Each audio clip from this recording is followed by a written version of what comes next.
Nous avons vu dans la vidéo précédente ce que c'était un pervers narcissique. Le pervers narcissique est devenu connu du grand public ces derniers temps. Et tant mieux.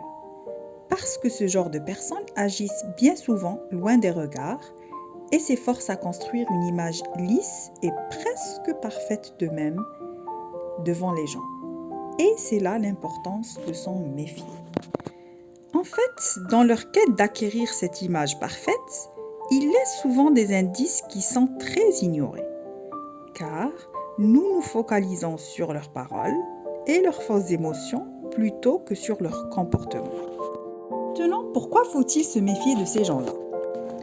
Avoir un PN dans son cercle intime, familial, amical ou même professionnel est usant et destructeur à la longue. Imaginez avoir une carie qui commence tout doucement. Au début, ça ne vous fait pas mal, c'est tout petit. Vous vous dites, bon, ça ne sert à rien de partir chez le dentiste, ça ne dérange pas, je gère. Vous laissez faire des jours, des mois, voire une année. Tout à coup, vous ressentez une douleur insoutenable. Vous n'en pouvez plus, vous devez voir un dentiste et là, surprise, la petite carie a fait du chemin et a créé des dommages colossaux et même envahi d'autres dents. Résultat, plus de souffrance, vous n'êtes plus en contrôle et cela risque de ruiner votre temps, votre argent et votre santé. Vous l'aurez compris, les relations abusives, notamment narcissiques, commencent toujours subtilement, avant de noircir et de s'aggraver avec le temps. Les gens qui sont dans des relations narcissiques ne sont pas toujours, comme il est souvent dit, faibles de caractère, perdus, en manque de confiance en soi. Vous pouvez trouver des gens confiants, ouverts d'esprit, qui ont eu une enfance tout à fait équilibrée.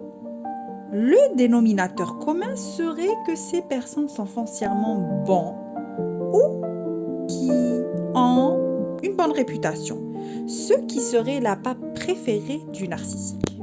Se méfier d'une relation toxique, c'est d'abord apprendre à se connaître, à connaître nos points forts et nos points faibles, apprendre à connaître nos limites afin de pouvoir bien les tracer au tout début de chaque relation. C'est tout pour aujourd'hui. N'oubliez pas de vous abonner à la chaîne pour recevoir les nouvelles vidéos. Dites-nous ce que vous en pensez en bas dans les commentaires.